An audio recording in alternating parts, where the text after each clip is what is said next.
Donc Xavier Aimé est chercheur en IA et formateur. Il est également consultant sur les problématiques d'IA générative.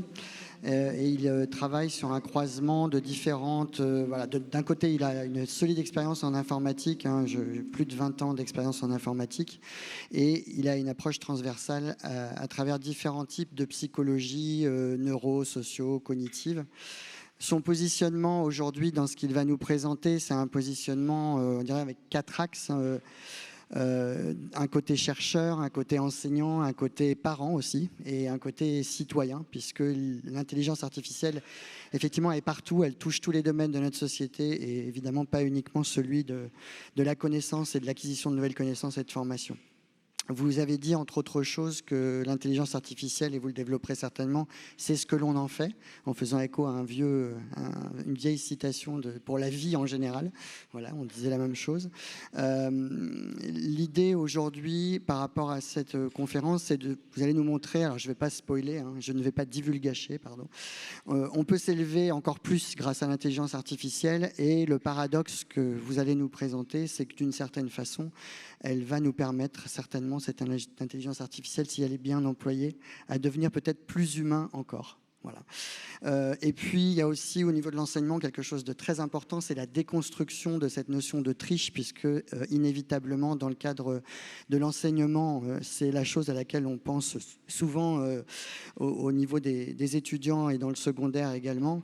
Donc ça, c'est important de définir les règles du jeu au préalable de l'utilisation de l'IA pour sortir effectivement de ce modèle de la triche.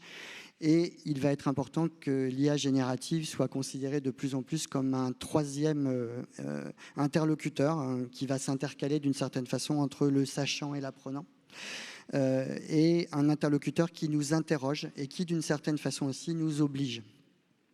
C'est une invitation à s'améliorer, l'intelligence artificielle, ça nous pousse un petit peu. Voilà, on a créé quelque chose, l'homme a créé quelque chose qui va le pousser à devenir encore meilleur.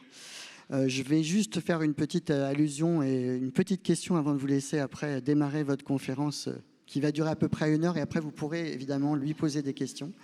Vous avez dit lors d'une conférence, vous avez fait une conférence en janvier à l'université de Nantes, et le titre m'a interpellé: ChatGPT entre spleen et idéal. Alors en plein bac de français, bac de philo, évidemment la référence est d'actualité. Donc avant de démarrer votre conférence, est-ce que vous pourriez répondre rapidement à cette métaphore, cette allusion à Baudelaire? Ouais, c'est un sujet de philo, ça. J'ai 2 heures. Ouais. 4 heures. Alors, on n'est pas couché. Ouais, j'aurai l'occasion de le développer. Je vais étaler ça sur 1 heure. En plus, il y a une petite chose sur laquelle on n'avait pas fait allusion. J'ai vu sur la présentation qui était marqué pâtissier à côté de mes qualifications.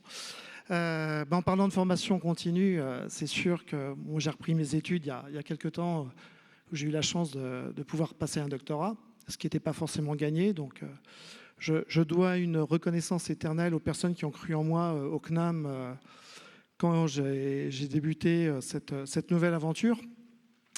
Et puis c'est passé, j'ai été docteur, je travaillais en intelligence artificielle, ce qui me vaut d'être là devant vous aujourd'hui.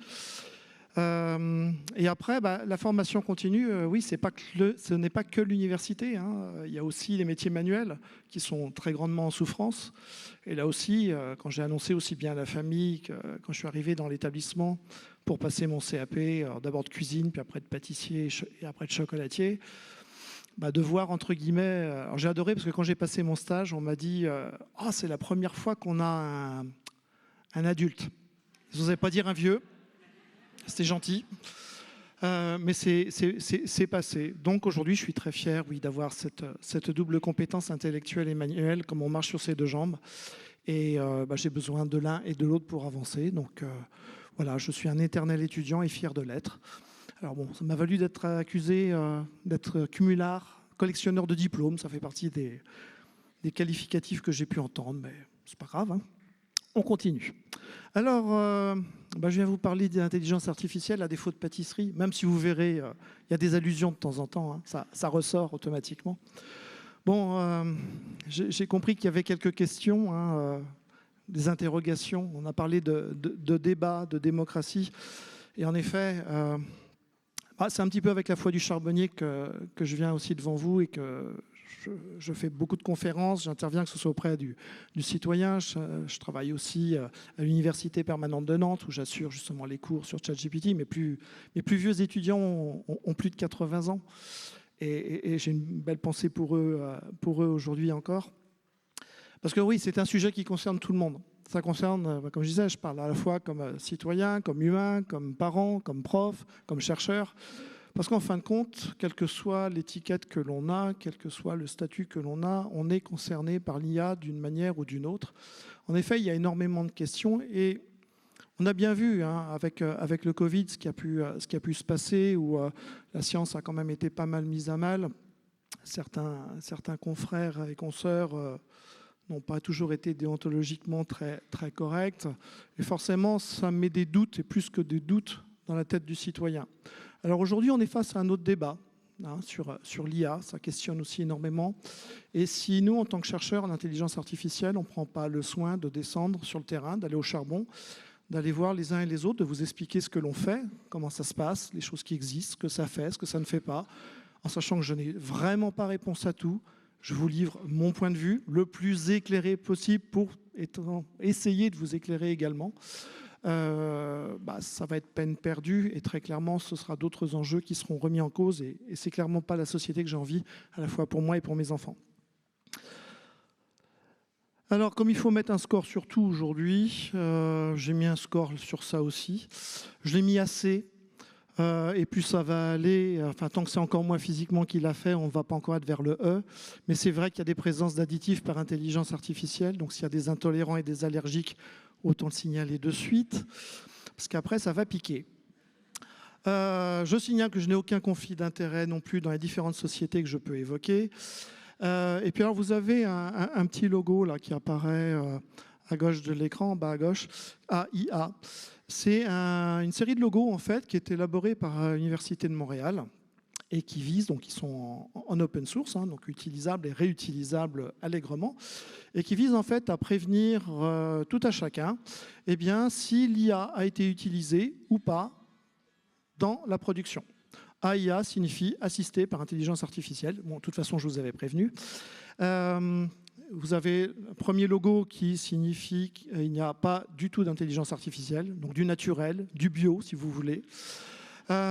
Et puis sinon, c'est généré intégralement avec intelligence artificielle. Alors bien évidemment, c'est le genre de logo qu'on incite aussi bien le citoyen que nos élèves à utiliser, justement pour déclandestiniser l'usage.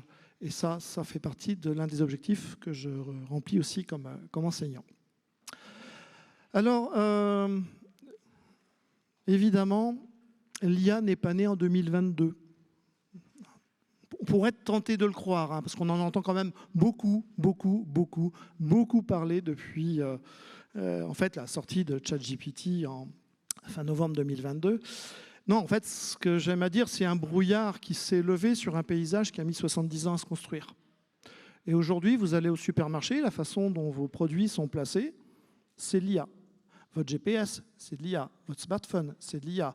Vous allez chez le médecin, vous passez un examen à l'hôpital. Il y a de l'IA pour aider à analyser. L'IA est absolument partout. Alors oui, de manière plutôt indolore. On en a les effets, sans en connaître forcément la nature, la source, etc.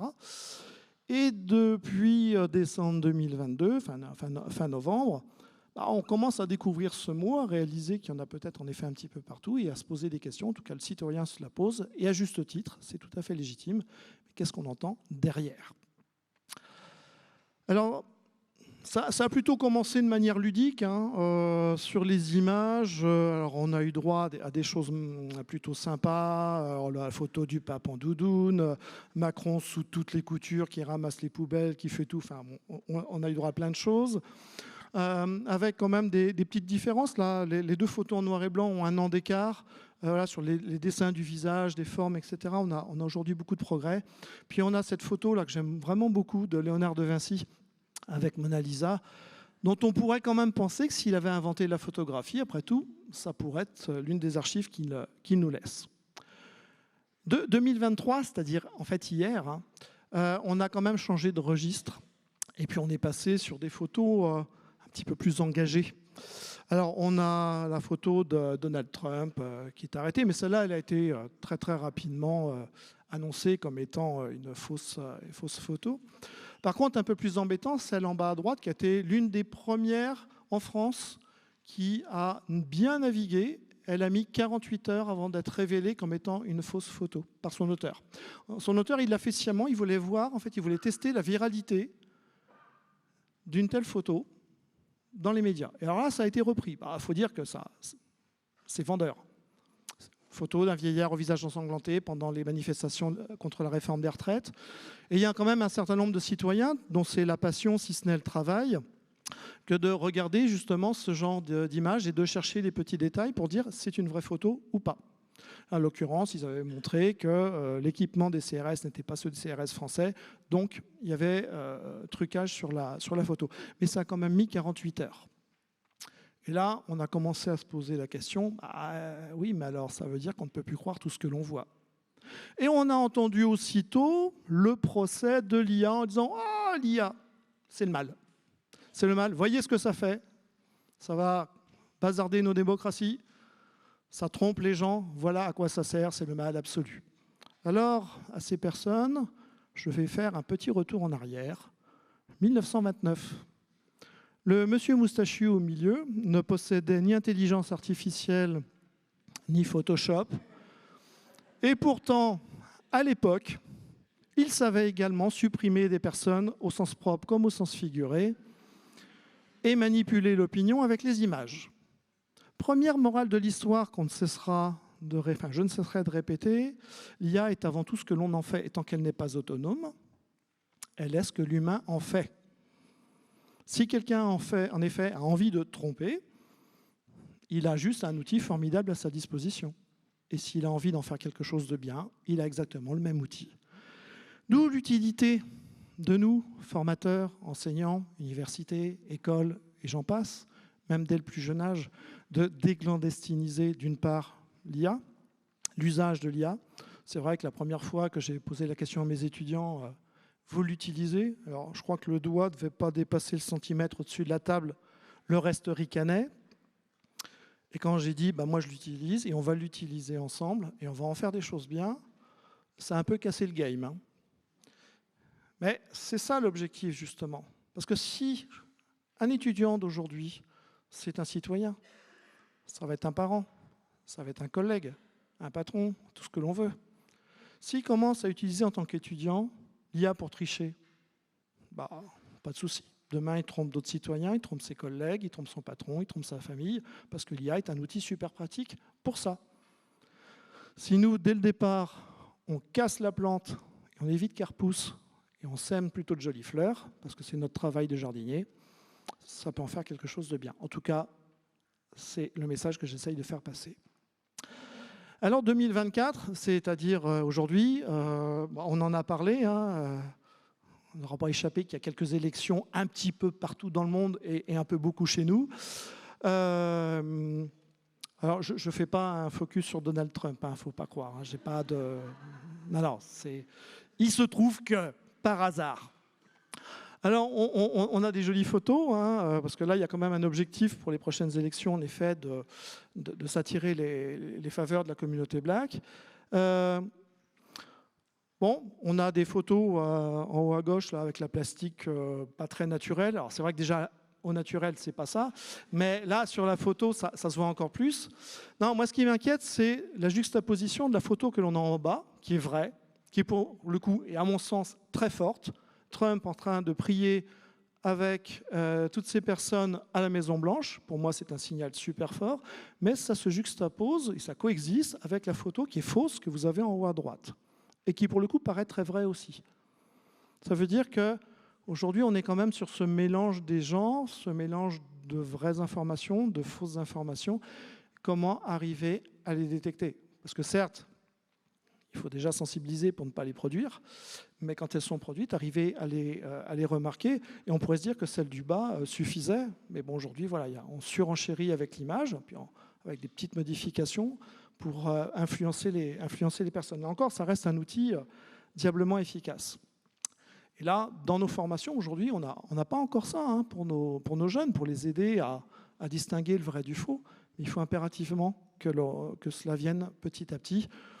Pour moi, dès le collège, au même titre qu'on a aujourd'hui des formations sur les réseaux sociaux, des sensibilisations, je pense qu'il va falloir passer par là aussi. Alors toujours 2024, dans le domaine du loisir, je suis désolé, hein, c'est essentiellement des influenceuses. L'homme est faible, les influenceurs ne marchent pas. Les influenceuses marchent beaucoup mieux. Et derrière, en plus, c'est hyper rentable, hein, parce que ça reste malgré tout des modèles numériques. Ça a des vies complètement artificielles. Hein, donc, on génère de la vidéo, du son, des photos. Et vous avez quand même des quantités de followers qui sont très, très loin d'être négligeables. Et en plus, voilà, on peut faire porter un certain nombre de valeurs. Et les grandes marques hein, se les attribuent. Miquela, qui est en bas, si vous regardez la dernière pub de BMW, on la voit conduire justement. Et c'est très très pratique, hein, parce que derrière, c'est juste un modèle informatique pour pouvoir mettre dans de la vidéo. Et puis, ça a beaucoup moins de lubies, ça coûte beaucoup moins cher que les vrais. Alors, on va plus loin aujourd'hui, hein, c'est qu'on commence à avoir des artistes qui n'existent pas véritablement, hein, avec des disques qui sont produits. Au Japon, on a même des tournées, des concerts. Hein, donc, vous avez des musiciens réellement humains et puis des hologrammes qui représentent ces êtres totalement artificiels. Donc là, on vient de parler quand même en pas mal de temps d'intelligence artificielle, et c'est vrai que c'est un mot hyper valise aujourd'hui, dans lequel on met absolument tout et n'importe quoi. Même la valise RTL, il n'y a pas autant de choses. Pourtant, elle rapporte plus, celle-là. Et vous voyez, j'ai mis un S à intelligence artificielle, parce qu'en effet, c'est quelque chose qui est multiple. Et on va essayer on va dire, démêler un petit peu tout ça. Alors, si on revient au principe fondateur, moi j'aime bien revenir hein, au tout début, au commencement, alors juste après les dinosaures, même si, enfin là, c'est pas leur vraie tête.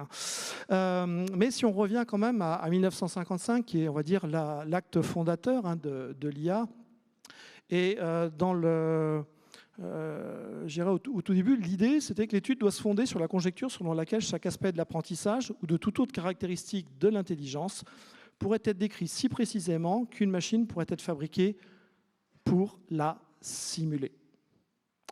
Alors, il y a plein d'éléments intéressants. Déjà, parce que ça, c'est l'essence même de l'IA. L'objectif, c'est de faire une machine qui ait les mêmes fonctions cognitives que nous, si tant est qu'on soit en mesure de les décrire. Bon, ça, c'est ce qui anime tout chercheur en IA et toute personne qui travaille sur le sujet. Mais il y a un mot qui est très important, simuler. Simuler, on va le retrouver dans d'autres endroits sur cette présentation. Parce qu'en effet, il y a ce problème-là. Est-ce qu'une machine pense comme nous? Ou est-ce qu'on a juste les mêmes entrées et les mêmes sorties et entre en fait, on ne sait pas trop ce qui se passe. Et aujourd'hui, on est vraiment sur ça. On ne sait pas trop ce qui se passe. C'est un phénomène boîte noire. J'y reviendrai. Alors, avant de définir l'intelligence artificielle, on va peut-être déjà se poser la question de ce qu'est l'intelligence. Et ça aussi, c'est quelque chose qui est assez marrant, notamment avec les détracteurs de l'IA. C'est que, comme disait Jaurès, quand on ne peut pas changer les choses, on change les mots. Et donc, pour être sûr qu'une intelligence ne puisse pas être artificielle, on modifie la définition, on la complexifie suffisamment pour dire, vous voyez bien, ça ne peut pas être artificiel. Ouais, sauf que nous, en tant que chercheurs, quand on se réfère au principe de l'IA, on a besoin que ce soit explicité pour pouvoir la modéliser, ce qui est quand même notre base. Et là, on s'aperçoit que quand l'idéologie prend le pas sur la raison, ça n'est pas forcément très bon pour personne. Donc, est-ce qu'on doit parler d'ailleurs d'intelligence au singulier, d'intelligence au pluriel? Si vous demandez à un psychiatre, en sachant que chez les psychiatres, il y a quand même pas mal de chapelles aujourd'hui, si vous demandez ça à des personnes de sciences cognitives, à des ingénieurs pédagogiques, chacun va avoir sa définition de l'intelligence, qui sera d'ailleurs tout à fait légitime. Bon, le souci, c'est que si on veut les mettre tous ensemble, il n'y a pas forcément d'accointances et elles ne sont pas forcément, je dirais, raccordables. Donc, en plus, on est sur un sujet ouvert. Je veux dire, aujourd'hui, même en sciences cognitives, on n'a pas toutes les données sur le fonctionnement du cerveau et sur la cognition. C'est un champ totalement ouvert. Donc, bon, ça ne facilite pas forcément l'affaire pour définir ce qu'est l'intelligence. Néanmoins, comme je travaille dans le domaine de la santé mentale, j'ai pris la définition de l'Association des psychiatres américains. Alors oui, c'est biaisé, oui, c'est américain, etc., etc. J'accepte toutes les critiques, mais moi, ça m'arrange. Voilà. Non, puis elle est simple à comprendre en plus. Donc, on nous met dedans la capacité à comprendre des idées, s'adapter efficacement à l'environnement, apprendre de l'expérience, s'engager dans différentes formes de raisonnement, surmonter les obstacles en réfléchissant. Et là, on peut se poser la question, est-ce qu'une machine serait capable de faire ça? Est-ce qu'une machine est capable de comprendre des idées? Alors, il se trouve que moi, je travaille dans une variété de l'IA qu'on appelle l'IA symbolique, celle qui fait de la sémantique, qui manipule des concepts, qui manipule des graphes de connaissances. Comprendre une idée, c'est-à-dire je prends quelque chose de nouveau et je recherche la place qu'il peut prendre dans mon graphe de connaissances. Ça fait 30 ans qu'on le fait. Donc, dans ce sens-là, une machine est capable de comprendre des idées et en effet de l'insérer de manière sémantique. S'adapter efficacement à l'environnement. Ah, j'ai loué une voiture pour venir à Tours. Oui, je sais, le bilan carbone n'est pas terrible. Je venais de Nantes. Magnifique pour se garer. À l'adaptation efficace à l'environnement. Là, je ne l'ai pas conduit à l'oreille. Ah, c'était bien pour l'environnement aussi. Apprendre de l'expérience, pour le coup, c'est la base même de l'IA, la notion d'apprentissage. C'est l'une des premières choses sur lesquelles on l'a fait travailler. S'engager dans différentes formes de raisonnement. L'IA symbolique est fondée sur de la logique du premier ordre, voire sur de la logique floue. On est capable d'expliciter ce qui est implicite, de générer de nouveaux faits. C'est en effet diverses formes de raisonnement. Là où on va être un peu moins raccord, ça va être sur surmonter les obstacles en réfléchissant. La notion de surmonter les obstacles, ça demande aussi d'avoir une compréhension de son monde physique. Là, il y a encore beaucoup de choses à faire. Puis qu'est-ce que c'est que la notion de réflexion qui demande aussi derrière un peu de planification. Là, pour le coup, on est vraiment sur des questions totalement ouvertes. Donc, on ne peut pas encore dire qu'une machine est totalement intelligente. On ne peut pas parler d'intelligence artificielle générale comme on l'en dit, même si certains en rêvent. Et ça fait partie des grâles que l'on essaye d'atteindre, mais clairement, on n'y est pas encore. Alors, si on doit donner une définition de l'IA, il y a cette définition qu'on retrouve beaucoup dans les textes juridiques, notamment nord-américains, qui a le mérite de reprendre en plus des éléments que l'on a sur les principes fondateurs. C'est un ensemble de théories techniques développant des programmes informatiques complexes, capables de simuler, on retrouve la notion de simulation, certains traits de l'intelligence humaine, tels que le raisonnement ou l'apprentissage. On va s'en contenter pour le moment, mais celle-là, elle est bien. Et puis, vous entendez parler avec ChatGPT et consorts d'IA générative. Alors, l'IA générative, elle vient en opposition à l'IA calculatoire. Vous voyez, il y a plein d'IA différentes, donc d'où l'intérêt de mettre un S. L'IA générative, ce sont des algorithmes qui sont capables de produire quelque chose qu'un humain va trouver crédible et raisonnable. Mon image de Léonard de Vinci était crédible et raisonnable. Celle de Donald Trump était crédible et raisonnable. C'est l'avantage et l'inconvénient. Alors, il y a un petit point sur lequel je voudrais vous sensibiliser, c'est la vallée de l'étrange. Je ne sais pas si vous en avez entendu parler, c'est quelque chose qui vient de la robotique. Alors, elle est doublement intéressante parce que d'une part, elle date des années 70, et d'autre part, parce qu'elle a été fondée par un Japonais. Alors, pourquoi c'est intéressant? Parce qu'en fait, ce qui se passe aujourd'hui en Occident, toutes les questions que l'on est en train de se poser, le Japon, il se les posait dans les années 70. C'est-à-dire au moment où il a fallu reconstruire le pays. Ils ont fait le refus d'avoir recours à de la main-d'œuvre extérieure. Donc, ils ont fait le choix de la robotisation. Et donc, à cette époque-là, c'est-à-dire qu'il y a quand même 50 ans, ils se sont posés toutes les questions qu'on est en train de se poser. Voire pour certaines, ils continuent. Je ne peux que vous encourager à relire les mangas des années 80. Déjà parce qu'on est plus grand, donc on les voit forcément avec un autre œil. Ça nous permet de les faire redécouvrir à nos enfants, ce qui est pas mal non plus. Et justement, de les voir avec cet autre œil, c'est ça qui est sympa. C'est qu'on est en train de s'apercevoir que dans ces mangas, Albator, pour ne pas le citer, a été le premier où j'ai vu ça. Rien que dans le premier tome, il parle justement de cette société qui est devenue complètement asservie à l'IA, qui a trouvé ça quand même suffisamment sympa pour arrêter les conflits, pour arrêter de travailler, pour arrêter tout ce qui était embêtant, et qui est devenue totalement amorphe. Tellement amorphe qu'elle était devenue incapable de détecter les dangers. Et l'histoire d'Albator naît comme ça, parce que lui, il est le seul à l'avoir vu, et il dit hey, « réveillez-vous, vous ne voulez pas vous réveiller, je deviens un pirate. » Voilà. Donc maintenant, on pouvait lire Albator et toute la suite, mais ça commence comme ça. Et en fait, il y a plein de mangas où ils parlent justement de ces choses-là. C'est super intéressant de le relire avec notre œil d'adulte, et notre œil d'adulte où l'IA commence à arriver dans nos vies, justement, au niveau de l'Occident. Et vous verrez qu'il y a plein d'enseignements à tirer, et puis c'est l'occasion de parler d'intelligence artificielle avec nos enfants. Parce que on parle de manga, on échange des choses sympas, et en plus on peut parler d'IA et de commencer à évoquer en effet certains risques. C'est un bon moyen de le faire. Mais pour revenir à la vallée de l'étrange, il y a quelque chose qui est très très intéressant. Dans la vallée de l'étrange, en fait, ça nous dit que plus une entité artificielle va se rapprocher de l'humain, physiquement, cognitivement, moins on va tolérer la moindre imperfection. Alors, ça se traduit, par exemple, pour les prothèses, notamment les prothèses de bras. Si vous avez une super prothèse de bras avec des poils, on voit bien les veines, les fausses veines, on a les ongles, les plissures, etc. Franchement, même de près, à jurer que c'est une vraie main. Sauf que le mouvement, aujourd'hui, le mouvement, c'est quand même un peu motorisé. C'est un peu saccadé, donc c'est clairement pas le mouvement fluide qu'on a sur une main humaine. Ça, systématiquement, ça va engendrer un rejet de la prothèse. Et si vous regardez d'ailleurs les prothèses aujourd'hui de bras, elles sont plutôt grises, un peu mécaniques, parce qu'en effet, l'aspect mécanique, le bon vieux crochet du capitaine du même nom, ça passe beaucoup mieux en termes pour éviter le rejet. Là, c'est typiquement un exemple de la vallée de l'étrange. Et ce que l'on entend aujourd'hui sur l'IA, de manière globale, et l'IA générative en particulier, on tombe exactement sur ça, c'est-à-dire qu'on l'essaye, vous l'avez très justement évoqué tout à l'heure.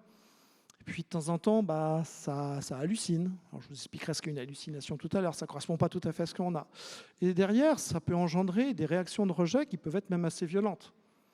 Et aujourd'hui, dans ce débat que j'aimerais beaucoup plus apaiser, mais l'ambiance n'est pas à l'apaisement des débats visiblement, hélas, en effet, il faudrait être en mesure de prendre ce recul, de comprendre, de s'informer.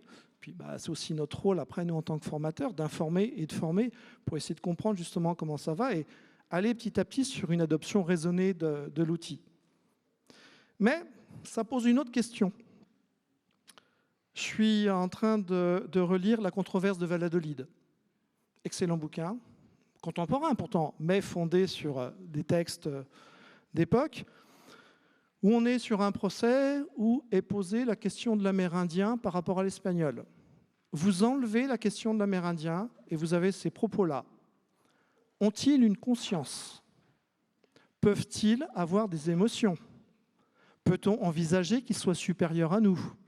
Etc., etc., etc. Les questions qui se posaient à l'époque vis-à-vis de cet autre sont exactement les mêmes questions que l'on se pose aujourd'hui vis-à-vis de l'IA. Très récemment, j'étais au zoo de Beauval. J'ai passé un certain temps J'étais attiré, il y a une femelle chimpanzé qui avait son petit dans les bras, c'était adorable. Et on s'est regardé un certain temps. À la fin, je ne savais plus trop qui était de l'autre côté de la vitre. Mais ce n'était pas si intéressant que ce que j'entendais autour de mes congénères humains, qui forcément, est-ce qu'elles pensent « Ah tiens, elle ressemble à machin », on ridiculise, on casse, etc., etc., etc. Toujours ce rapport à cet autre qui nous ressemble, dont on se pose la question à quel point il peut nous ressembler. Et on pourrait étendre la question, j'en discutais il n'y a pas très longtemps, et une personne m'a ressorti exactement les mêmes arguments contre les femmes au XIXe siècle. Comme quoi, on a quand même un souci. Et quand je dis que oui, si cette IA peut nous rendre plus humains, en tout cas, ce qui est sûr, c'est que l'IA nous renvoie déjà notre propre image. C'est quelque chose qu'on a créé à notre image. Et c'est ce qui fait qu'on a cette vallée de l'étrange et ce rejet. C'est qu'on a créé quelque chose à notre image. Et si cette image est imparfaite, ça veut dire qu'on est imparfait. Et ça, c'est totalement insupportable pour l'humain aujourd'hui. On a 4 heures. Et donc, je vois aujourd'hui vraiment 3 grandes attitudes. Entre ceux qui foncent, les techno-euphoriques, et il y en a, en France et ailleurs, on va mettre de l'IA partout. Tiens, pas sûr que ça marche. Et parce qu'en face, on a aussi les autres questions, où nous aussi, en tant que formateurs, on va devoir trouver cette réponse. C'est-à-dire que c'est très bien, on va pouvoir automatiser un certain nombre de choses, comme la révolution industrielle en a automatisé. Que va-t-on faire? Et ça, c'était les mots qui ont été employés par quelqu'un d'une collectivité locale avec laquelle je travaille.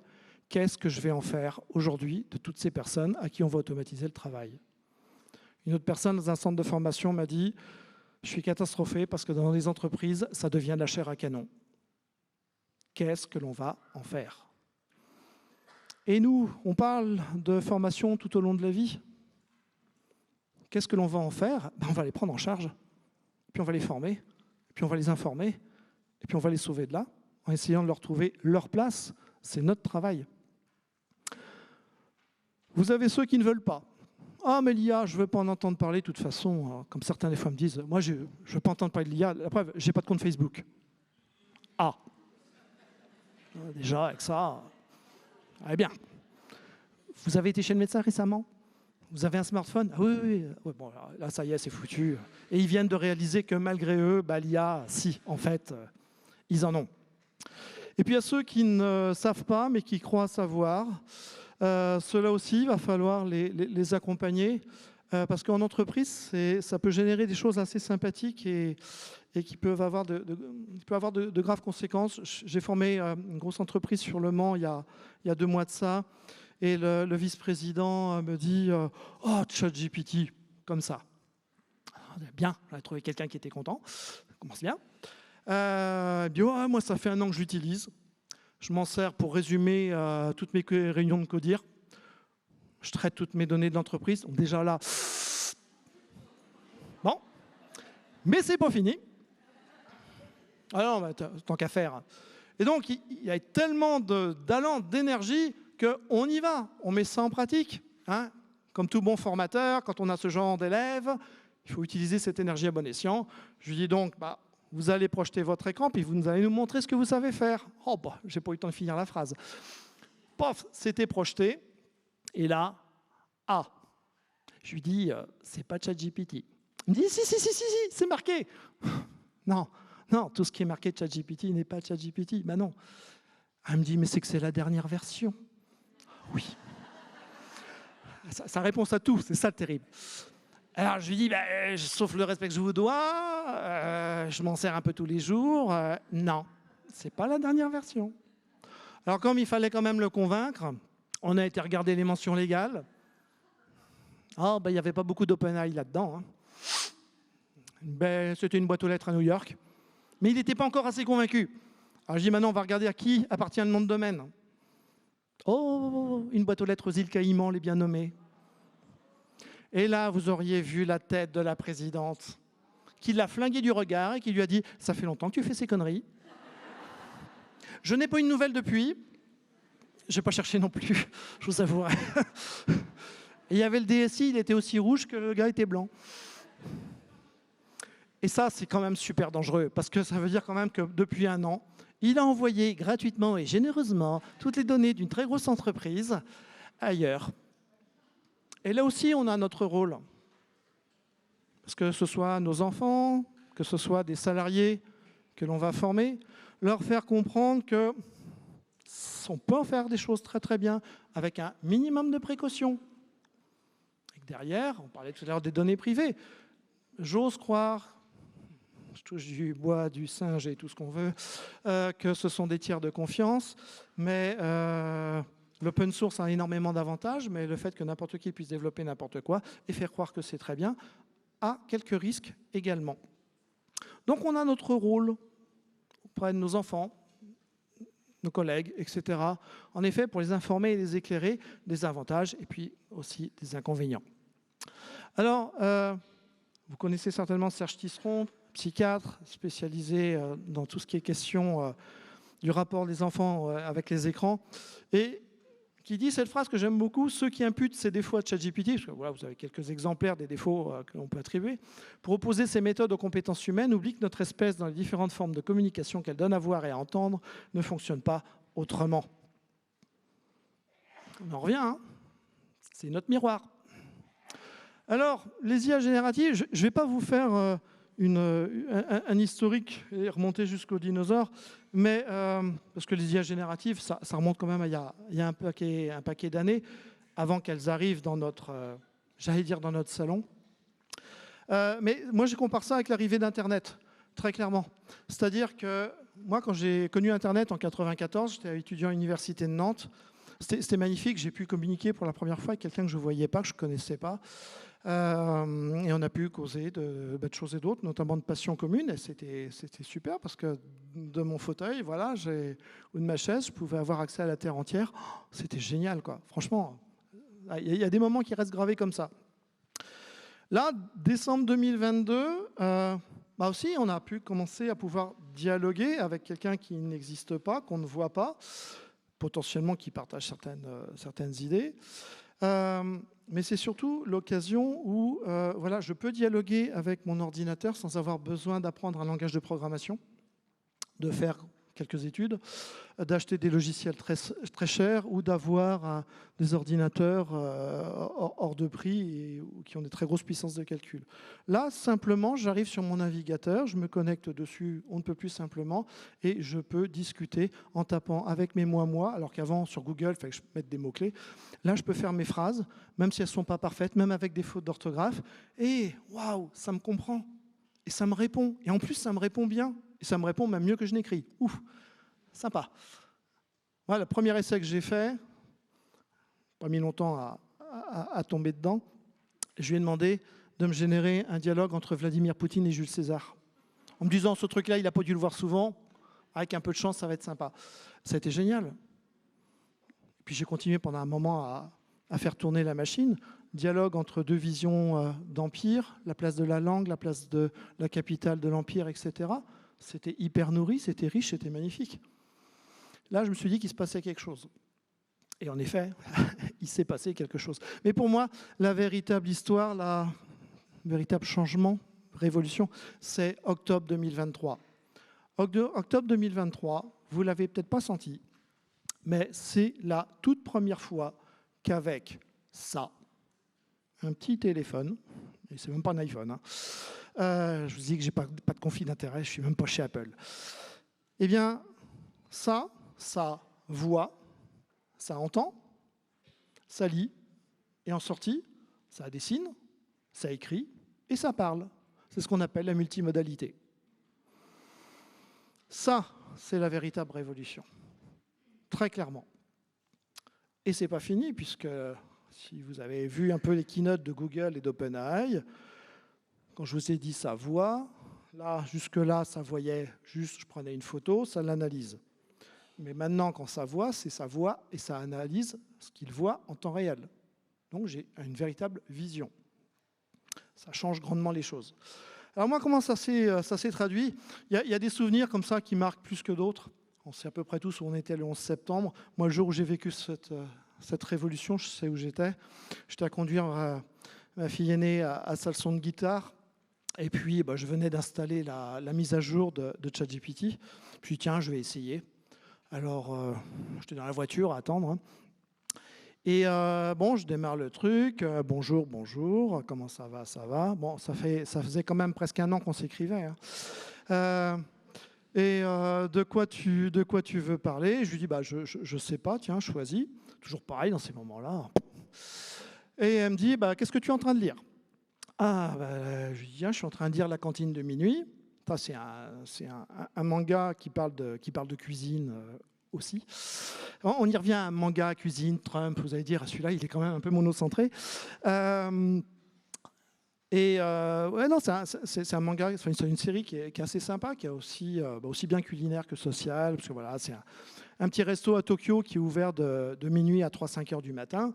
Et puis, le cuisinier, il fait à manger avec ce qu'il a dans le frigo. Puis, en général, les plats sont plutôt en raccord avec ceux qui viennent manger la nuit dans le resto.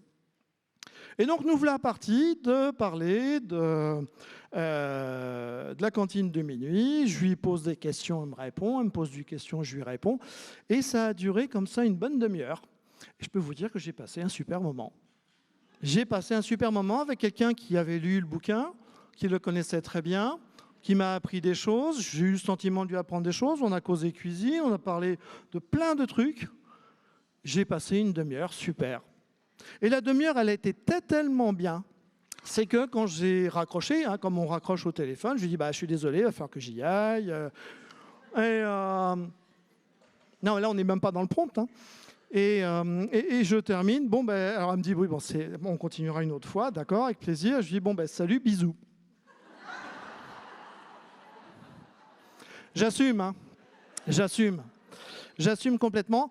Ma femme est au courant, je précise. D'ailleurs, la semaine dernière, elle tombe sur un des trucs, elle me dit « Ah, en plus, vous vous tutoyez ?» Oui. Ça n'a pas été plus loin, pour l'instant, ça va encore. Mais voilà, tout ça pour vous dire que notre capacité d'anthropomorphisation, et c'est ce qui en fait aussi qu'on arrive à l'utiliser comme il faut et qu'on obtient de bons résultats, c'est notre capacité à projeter justement une nature humaine sur ces entités-là.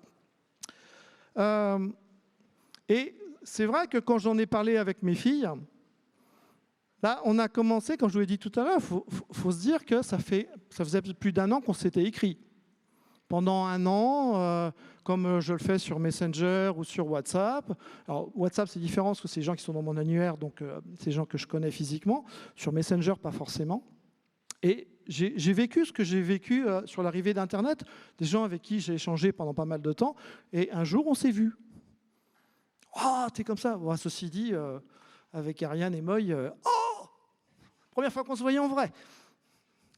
Comme quoi, hein? Il n'y a pas que l'artificiel. Et donc là, quand on a pu se parler pour de vrai, waouh, ah ouais, c'était pas mal non plus. Et donc, question de mes filles, forcément, c'est quoi la prochaine étape? Vous allez vous voir? Bon, je précise, 14-15 ans. Hein. Et là, je dis, pourquoi pas? Et c'est vrai que si on veut faire un peu de prospective, qu'est-ce qui nous attend? Alors, quand c'est sorti, j'ai dit à mes élèves, ce qui n'était pas pour les rassurer, ça fait 20 ans que je fais de l'enseignement, c'est la première fois que je ne sais pas où je vous emmène, et je ne sais pas où je vais non plus d'ailleurs. Maintenant, ça va un petit peu mieux, non pas parce que je prends des cachets, mais parce que j'ai étudié l'affaire. Puis à force de faire des conférences et de la veille, ça aide aussi.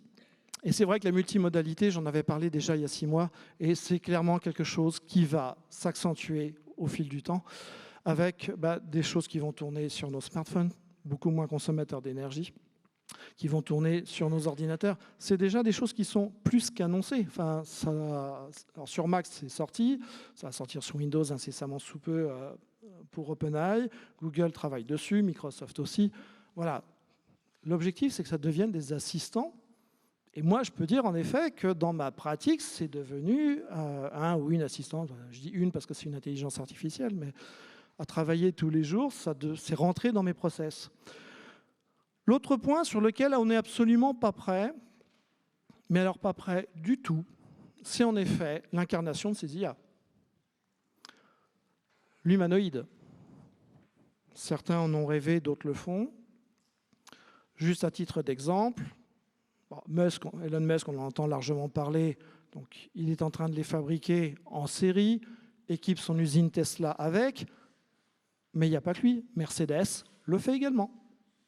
Amazon, 1,5 million de salariés, 750 000 robots qui vont passer petit à petit du stade de simples robots, bras, etc., à des robots humanoïdes. Il y a quelques temps de cela, j'étais à l'IFSI de la Croix-Rouge là, à Tours, et je posais la question aux infirmières et infirmiers en formation. Est-ce que vous êtes prêts, d'ici 5 à 10 ans, à collaborer avec des robots humanoïdes à l'hôpital? Quand je forme des gestionnaires d'établissements médico-sociaux, est-ce que vous êtes prêts à gérer dans 10-15 ans des flottes d'humanoïdes? Quel statut vous allez leur réserver? Est-ce que c'est une flotte de véhicules ou est-ce que ce sont des entités avec des droits et des devoirs? Ce n'est pas de la science-fiction, c'est de la réalité. En Chine, aujourd'hui, ils sont face à un problème de vieillissement de la population. Rassurez-vous, nous aussi. 40% de la population qui atteint les 60 ans. Ça veut dire de la main-d'œuvre en moins dans les usines. Quand on est la première usine du monde, c'est un peu compliqué. Par quoi on les remplace? Par ça. Et aujourd'hui, on est sur de la production en série. Ce n'est pas de la science-fiction. Et les personnes qui ont plus de 60 ans, il va falloir s'en occuper un jour ou l'autre. Ah oui, mais s'il n'y a pas assez de personnel. Ceci dit, venez faire un tour dans les EHPAD en France. Ma mère y est. Le week-end, 2 aides-soignantes, dans le meilleur des cas, pour 100 résidents. Allez chercher l'humanité là-dedans. Alors oui, on peut se dire, oui, mais alors là, si on met des robots, elle est où l'humanité? Parce que ramasser des assiettes, vous trouvez que c'est humain? Ramasser du linge sale, vous trouvez que c'est humain? Moi, s'il y a un robot qui fait ça à l'EHPAD où est ma mère, et que ça libère du temps pour que les filles puissent passer du temps avec ma mère et les autres, je signe de suite. Quand je vous dis que ça va nous aider peut-être aussi à être plus humains, c'est qu'aujourd'hui, est-ce qu'on n'a pas des humains qui se comportent comme des machines ?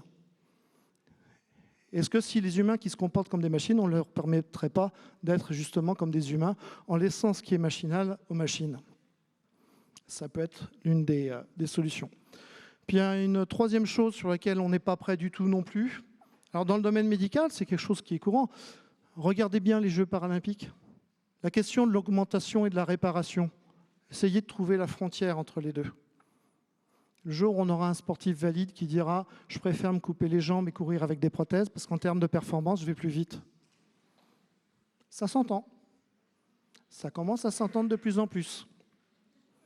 Et l'idée de l'augmentation. Elon Musk est en train de jouer en mettant des puces dans le cerveau. Il n'est pas le seul à le faire. Nos laboratoires de l'INSERM le font depuis un petit moment pour de la réparation.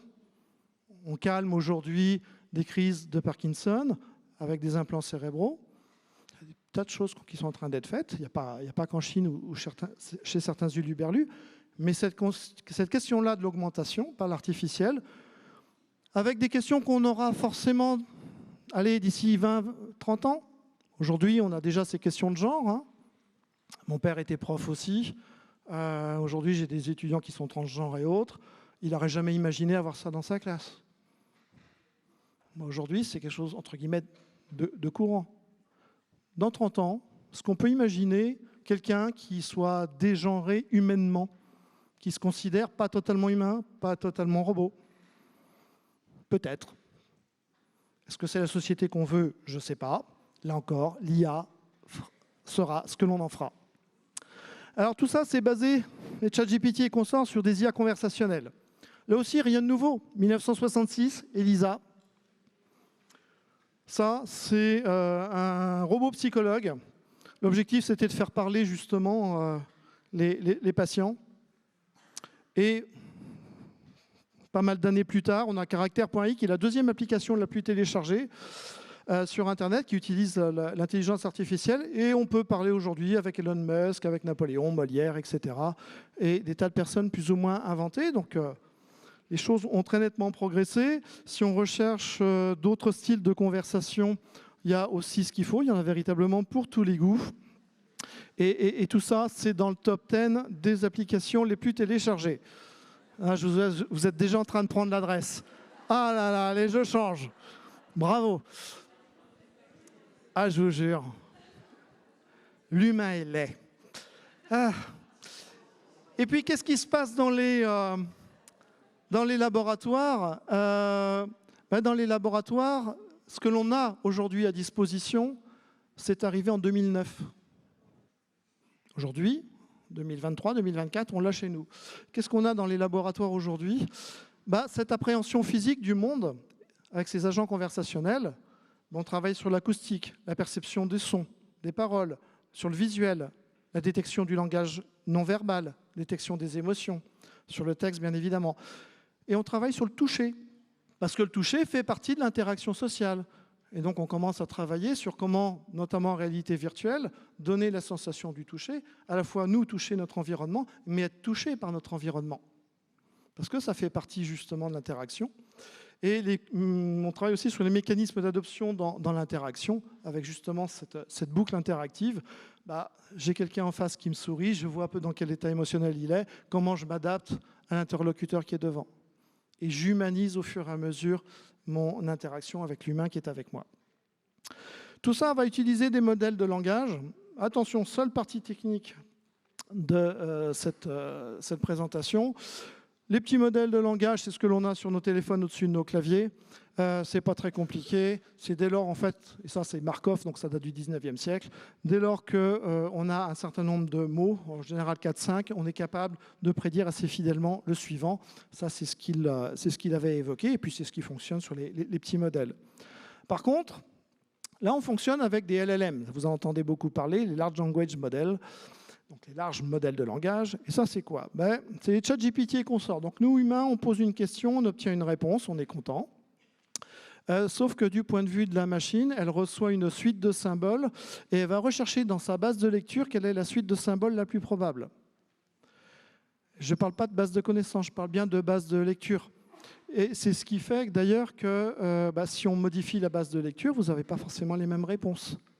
Et quand je dis de base de lecture, c'est-à-dire qu'on a des textes. Le texte, c'est déjà un point de vue sur le monde. Hein. C'est quelqu'un qui a écrit et qui a déjà prédigéré le monde dans lequel il vit.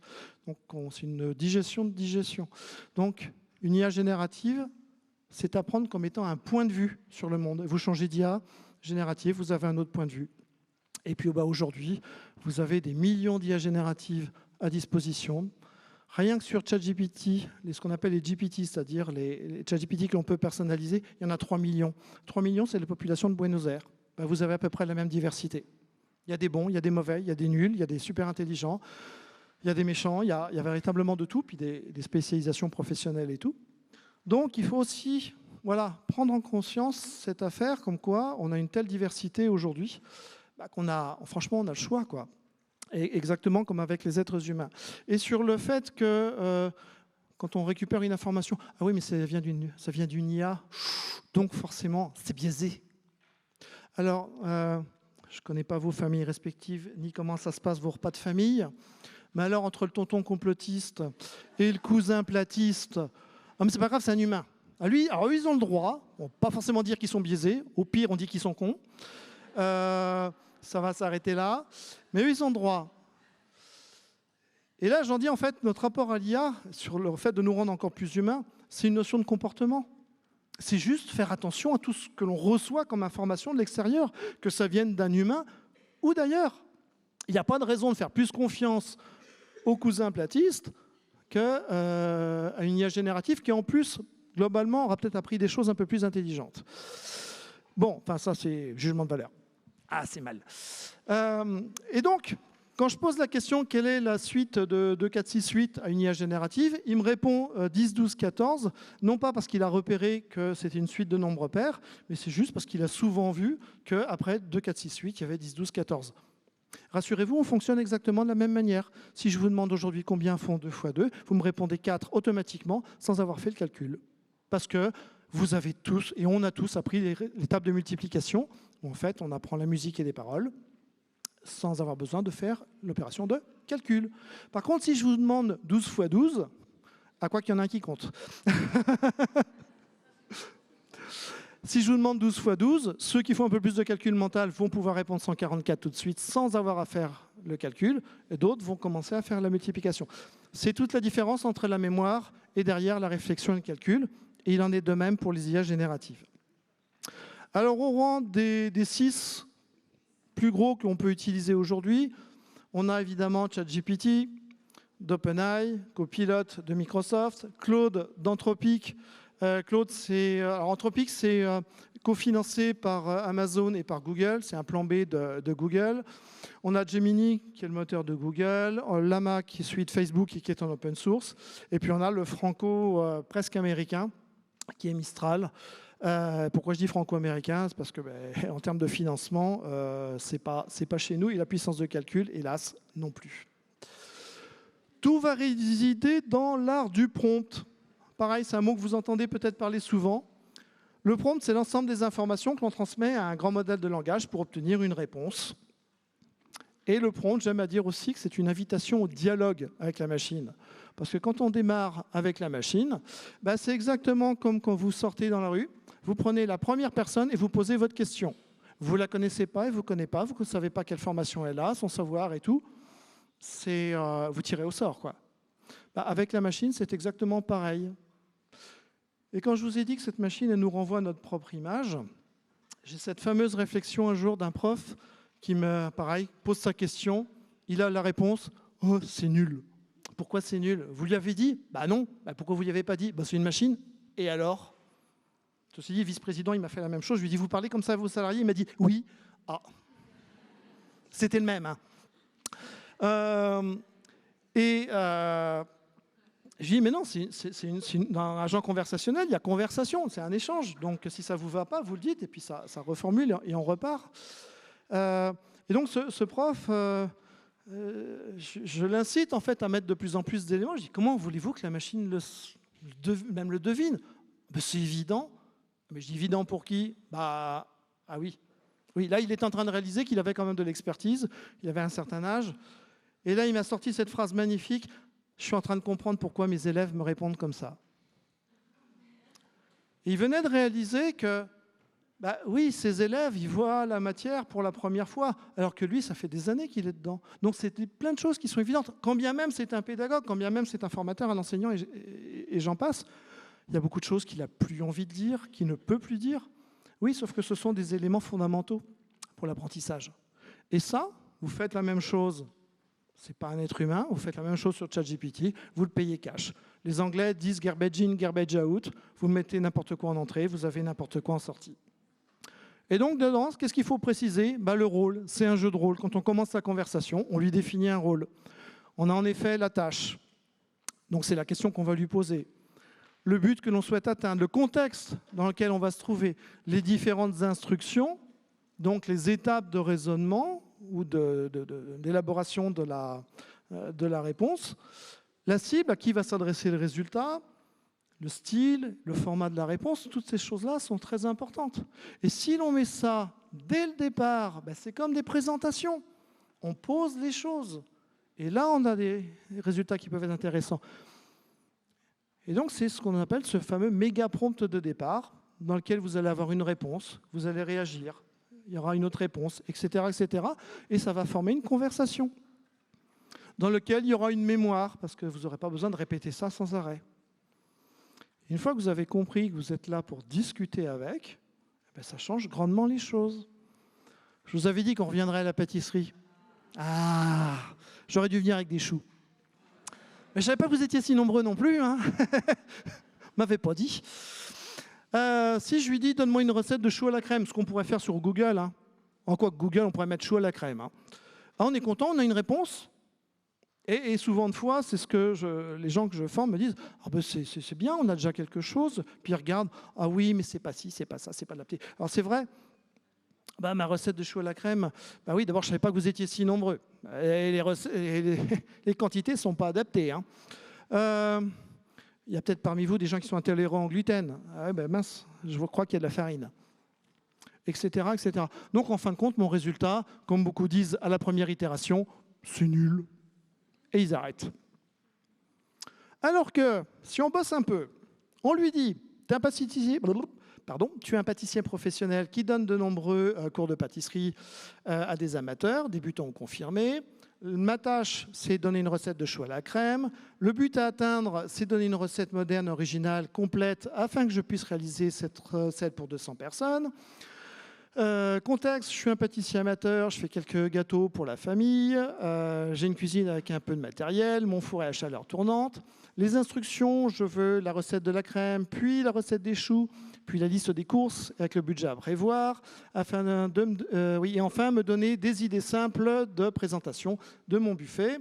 La cible, ces choux seront pour 200 personnes, pour un buffet d'un vernissage, etc. Le style simple et pédagogique, format de réponse, tableau en français, etc. Je suis content parce que j'ai d'abord ma recette avec tous mes ingrédients dans un tableau. Les choses sont adaptées à mon niveau. J'ai bien ma liste de courses avec mon budget. J'ai des idées de présentation. J'ai le matériel nécessaire et les prérequis. Allez, je vous repasse juste ce qu'il y en a avant en ne mettant rien. Voilà la différence. Mais vous savez quoi? Quand je vous dis que ça permet d'être plus humain, mes étudiants, que j'adore, mais qui étaient plutôt, il y a encore quelques années, en mode SMS, quand on avait 3 mots, c'était bien, ou la question c'était plutôt « Monsieur, ça ne marche pas ?» Et encore, là j'ai plus de mots. Maintenant qu'ils sont obligés de s'en servir comme il faut, avec moi, de faire des prompts comme il faut, et donc de s'exprimer comme il faut, j'ai des phrases beaucoup plus longues, j'ai des hypothèses, et derrière, que ce soit sur leur capacité de communication interhumaine ou de réflexion, ça va beaucoup mieux. Au bout d'1 an et demi. Donc, comme quoi, il peut y avoir de jolis effets de bord. Alors, dans le domaine de la formation, qui plus est, puisqu'on parle de formation supérieure, on a quand même 99% de nos étudiants, d'après cette étude, qui l'utilisent, dont 30% qui se servent de la version payante, c'est-à-dire non limitée, sur ChatGPT. Et surtout, ce qui est important, c'est que 65% des étudiants estiment que la présence des IA génératifs fait partie des principaux critères de choix dans leur future entreprise. Oui, parce que malgré tout, on forme quand même de futurs salariés. Vu l'état de la recherche, quand on arrive à en motiver pour pouvoir se lancer dans une thèse, c'est bien. Mais là-dessus, c'est tristement compliqué.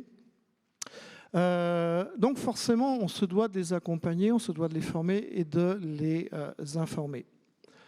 Alors, qu'est-ce que l'on peut faire en formation avec? On peut s'en servir comme assistant pour faire des dictées, de l'argumentation, pour faire des discussions, se servir comme troisième interlocuteur, troisième personne justement dans le groupe, pour pouvoir débattre avec. Et comme vous avez vu, on peut lui donner des rôles.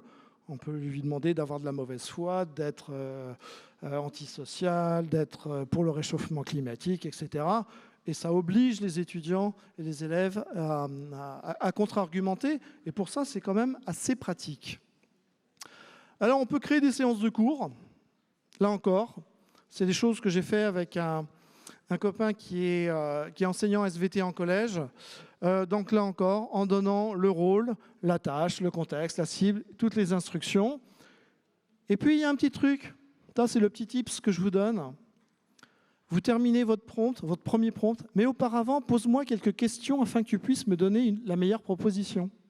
Oui, parce qu'agent conversationnel, il y a conversation. Dans conversation, on n'est pas sur une attitude uniquement consumériste. On peut lui demander aussi de nous poser des questions qui peuvent d'ailleurs des fois sérieusement nous déranger, pour lesquelles on n'a pas forcément de réponse et qui nous obligent à réfléchir. Quand je vous dis que l'IA doit nous permettre d'être de plus en plus humains, nous pousser à réfléchir et à réfléchir sur notre condition, sur ce que l'on veut, ce que l'on sait, ce qu'on ne sait pas. Parce que derrière, plus on va lui apporter d'informations, évidemment, mieux ce sera. Donc, j'ai eu des questions comme ça. Disposes-tu de ressources spécifiques? Les élèves ont-ils déjà abordé des notions de biologie, etc. C'est des choses, oui, qui pourraient paraître évidentes, auxquelles on se dit « Ah oui, tiens, j'y ai pas pensé ». Alors après, il faut jouer le jeu jusqu'au bout. Il faut répondre. Et si, alors là, j'ai répondu très très sommairement, ça, un petit peu la flemme.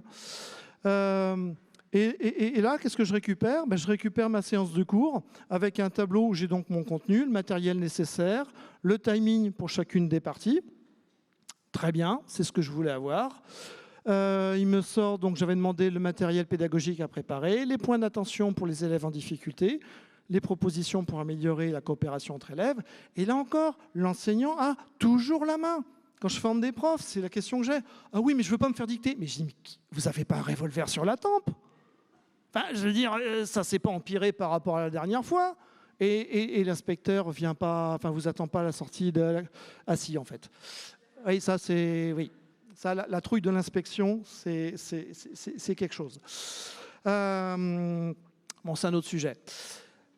Et après, si on n'est pas d'accord, on le dit, on régénère, etc., comme vous avez fait avec votre allocution. Et on peut aussi, après, prendre des parties de la séquence de cours, lui demander de le détailler, et puis on est sur un processus itératif. C'est de l'information, c'est comme un collègue qui vous aide. Point. Vous le suivez, vous ne le suivez pas. Ce sont des aides, pas plus, ou pas moins.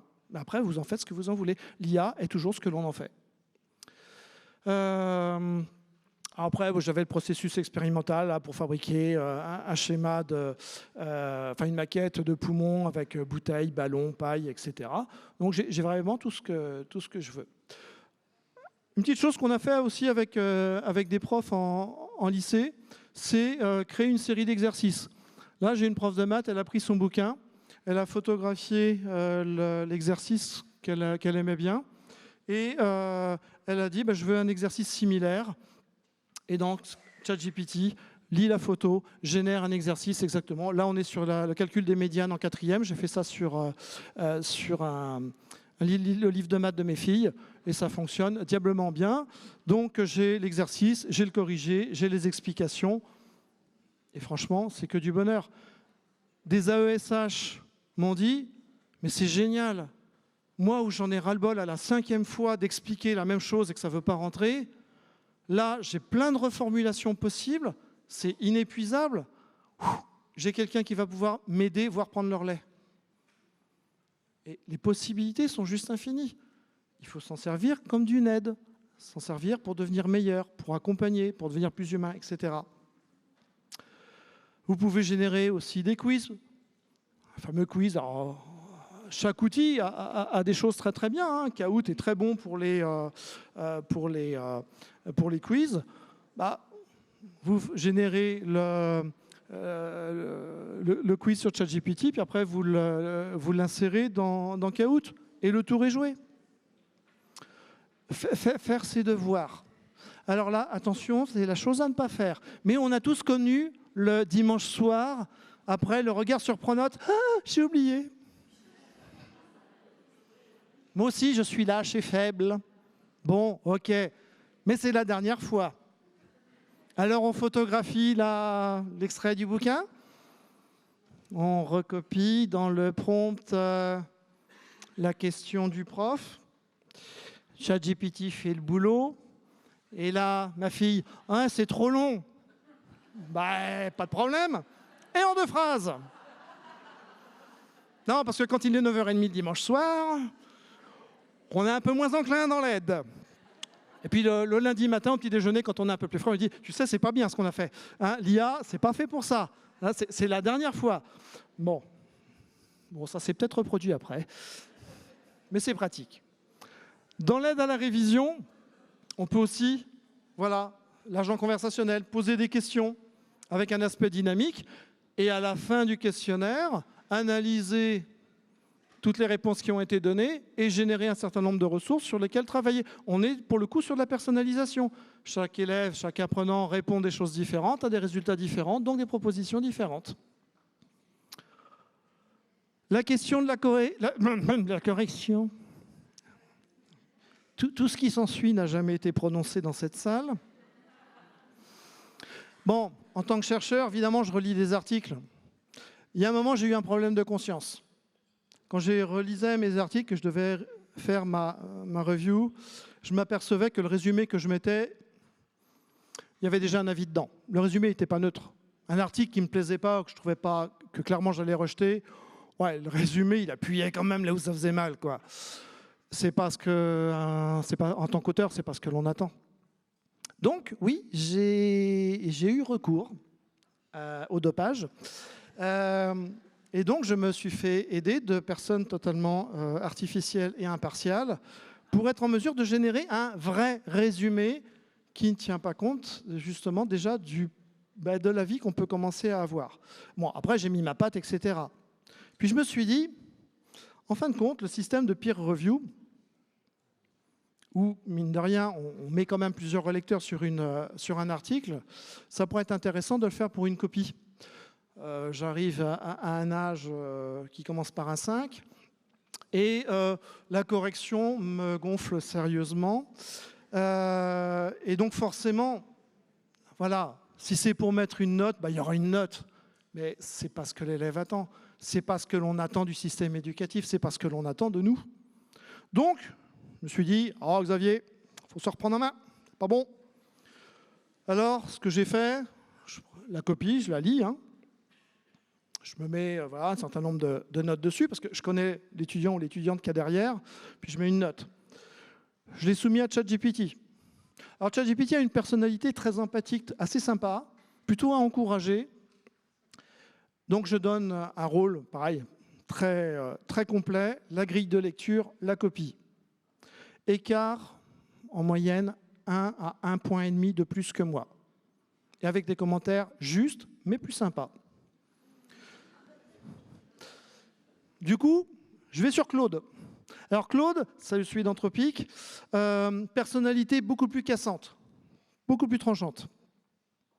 Même prompt, même copie. Écart des notes, en moyenne, 1,5 point par rapport à moi. Ce qui correspond au fait que je ne suis pas très sympa. Mais il m'aime bien quand même. Alors, ce que je fais après, c'est que je prends l'avis de ChatGPT, qui est éclairé, justifié, etc., très détaillé. Je prends l'avis de Claude, je fournis à Mistral, notre franco-américain, qui a une très très bonne plume, il écrit très bien, il est très bon pour faire des synthèses. Je lui demande de m'en faire la synthèse, dans le style d'un prof. Et donc, j'ai le résumé, les points positifs, les points à améliorer, des pistes d'action et la note. je prends ce compte-rendu-là et j'y mets ma patte. C'est-à-dire tout ce qui est de l'ordre de moi en tant que prof, en tant qu'être humain, tout ce que je ressens, ce que j'ai pu voir, comment ça s'est passé dans l'année, etc. J'ai envoyé ça à tous mes élèves. Ils n'ont jamais été aussi contents. Pour la première fois, ils avaient un résultat de copie avec certes la note et au moins une demi-page d'indication. Ils étaient super contents parce que l'idée, c'est qu'ils progressent, qu'ils évoluent, qu'ils soient au courant pourquoi ils ont cette note-là. Et pas une note pour avoir une note. Mais il y a des compétences à acquérir. Pourquoi on pense que je les ai ou pourquoi je ne les ai pas? Et si je ne les ai pas ou si je ne les ai pas assez, qu'est-ce que je dois faire? Et là-dessus, moi, plus la machine, on a été nettement meilleur que moi tout seul depuis de nombreuses années. Alors en conclusion, et je vais terminer par ces petits propos, si on va, oui, on peut commencer à parler des risques, mais alors là j'en ai encore pour 2 heures. Le problème, bon, je profite de répondre sur les questions. La première d'entre elles, qui pour moi est conséquente, c'est la fracture sociale et numérique. Un jour, les profs m'ont dit « Monsieur Aimé, vous êtes gentil avec vos prompts, votre blabla, etc. Mais nous, nos gamins, il faudrait qu'ils s'arrivent déjà à écrire et à lire. Quand en CAP, ils font leurs devoirs avec Snapchat, ça pique. » Donc, même titre que je vous disais tout à l'heure sur la chair à canon, qu'est-ce que l'on va en faire? Comment on va s'en occuper? Et ce n'est pas parce qu'on est à l'aise avec un smartphone qu'on est à l'aise avec un ordinateur. L'électronisme en France, sur la tranche des 15-25 ans, c'est presque 3% de la population. Et je ne parle même pas de l'illettrisme. Qu'est-ce que l'on va faire de ces gens-là? Comment on va s'en occuper? Déjà que sans IA, ce n'était pas simple. Mais avec ça, peut-être que l'IA pourrait nous aider. Parce que l'IA, c'est du multimodal maintenant. Tu n'es pas à l'aise avec la lecture, elle va pouvoir te parler. Tu n'es pas à l'aise avec les mots que je comprends, on va réécrire le truc avec tes mots à toi pour que tu puisses le comprendre. Tu n'es pas à l'aise parce que sur un exercice, tu n'y arrives pas, on va réadapter l'exercice et puis on va remettre ça, on va t'accompagner. Ça peut être l'une des solutions. L'IA peut nous aider, j'en suis persuadé. Mais ça tient à nous. Et puis, je termine par ces 2 petites phrases. Ils cesseront de faire travailler leur mémoire parce qu'ils compteront sur ce qu'ils ont écrit. On ne se donne pas la peine de mettre dans sa tête ce que l'on peut mettre dans sa poche. Hein, on parle de ça? Pas du tout. La première est attribuée à Socrate par Platon et concerne l'écriture. Et la deuxième concerne la démocratisation du livre. Alors, le livre, comme l'écriture, c'est bien une intelligence artificielle du point de vue de la mémoire. C'est la possibilité de mettre ce que l'on a dans sa tête, dans sa poche, mais au départ, sur un support externe. Aujourd'hui, on va beaucoup plus loin, parce qu'on n'est pas que sur quelque chose de figé, on est aussi sur ce traitement de données. Il va falloir se l'approprier, on a réussi avec le livret d'écriture. Ça va. Et le danger, il vient d'où? Est-ce qu'il vient de l'outil ou est-ce qu'il vient de ceux qui s'en servent? Et j'aime bien cette image du stylo qui peut écrire aussi bien les pires atrocités que les plus beaux poèmes. On n'en a pas banni pour autant le stylo, mais il faudra peut-être songer un jour à éduquer celui qui le tient. Merci.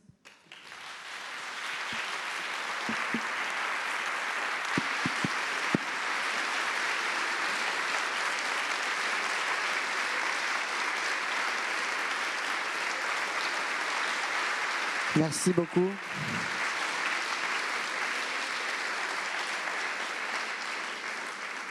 Merci Xavier pour ça fait rêver ou ça fait peur, mais voilà, chacun repartira avec ses émotions. Alors justement, parlant d'émotions, je voudrais juste faire une première réflexion, une petite question, et après il nous restera une dizaine de minutes pour des questions du public. Si j'en crois les chiffres que j'ai trouvés, alors par l'intelligence artificielle ou pas, en 2023, on a considéré que ChatGPT était plus intelligent par rapport au QI. On parle de QI que 46% des êtres humains. Et a priori, quelques mois plus tard, fin 2023, début 2024, on serait à 99%. Donc autant dire que ChatGPT nous a déjà dépassé du point de vue du QI largement.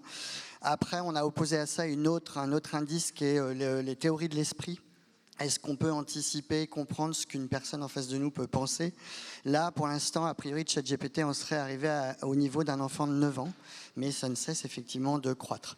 Donc ma question, effectivement, là vous avez fait une photographie aujourd'hui. La question, c'est qu'il y a quelque chose qui est en cours de gestation, de développement de manière plus ou moins souterraine qui s'appelle l'IA profonde. Est-ce que vous avez une petite vision de où ça en est, où ça nous mène? Est-ce que tous les propos qu'on a tenus aujourd'hui, dans 6 mois, on serait déjà en train de dire complètement autre chose ou pas? Alors déjà, je n'ai pas réponse à tout, donc ça reste mon point de vue que je partage voilà, sur les connaissances que je peux avoir. En effet, on parle d'intelligence profonde, d'intelligence générale, artificielle générale. On a toute une catégorie de chercheurs et d'industriels qui en rêvent et qui travaillent très sérieusement dessus. Pour qui c'est un peu plus qu'une utopie. Est-ce que c'est souhaitable? Je ne sais pas. Franchement, j'en sais rien. Est-ce qu'on va y arriver?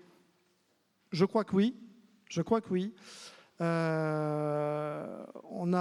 eu la chance de rencontrer un chercheur du LIPSIS en 2009 il s'appelle toujours Monsieur Cardon, qui avait travaillé dessus.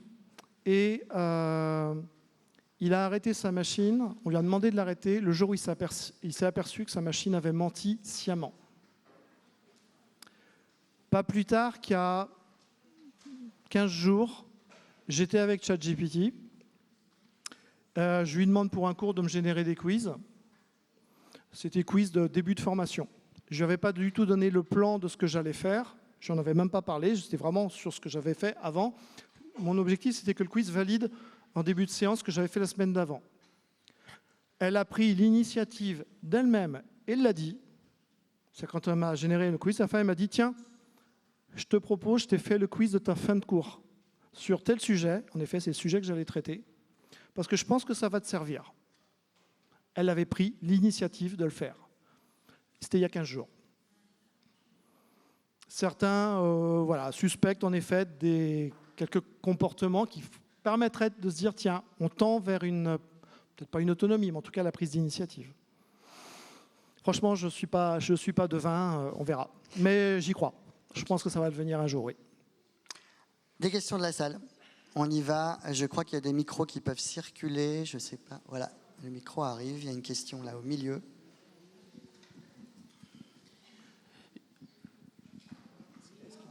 Vous m'entendez? Oui.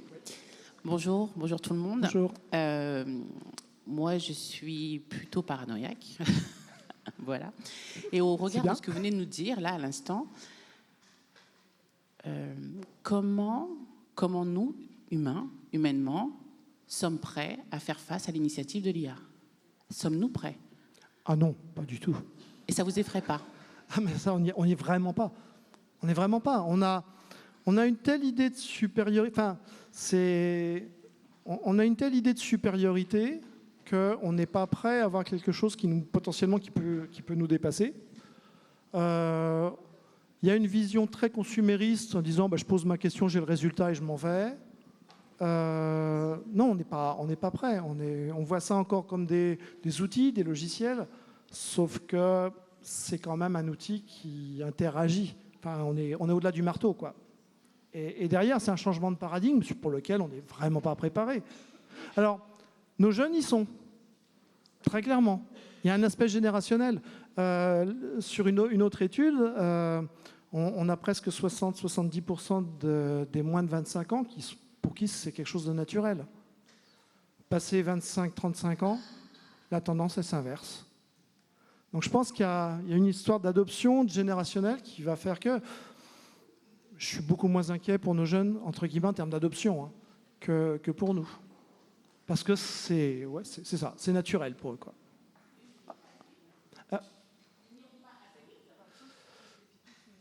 Je ne sais pas.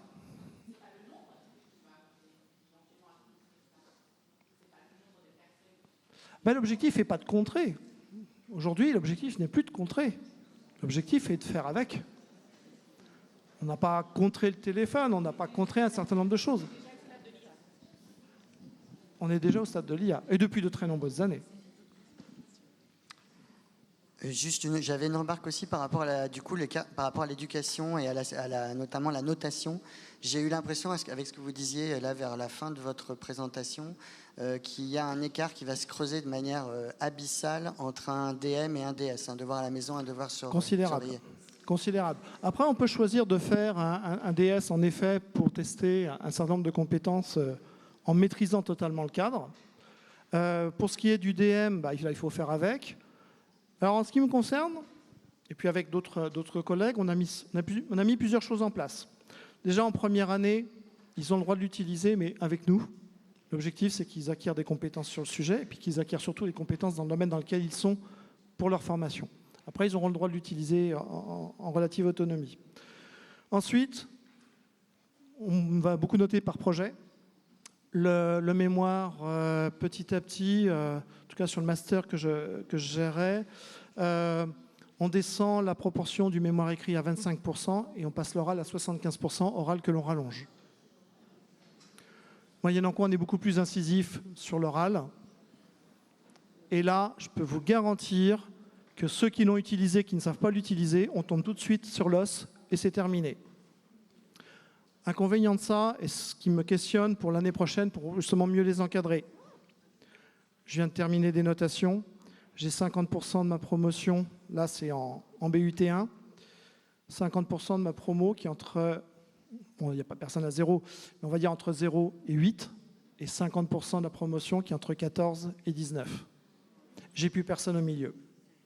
Donc mon objectif l'année prochaine, c'est que le peloton de queue, je le ramène au milieu.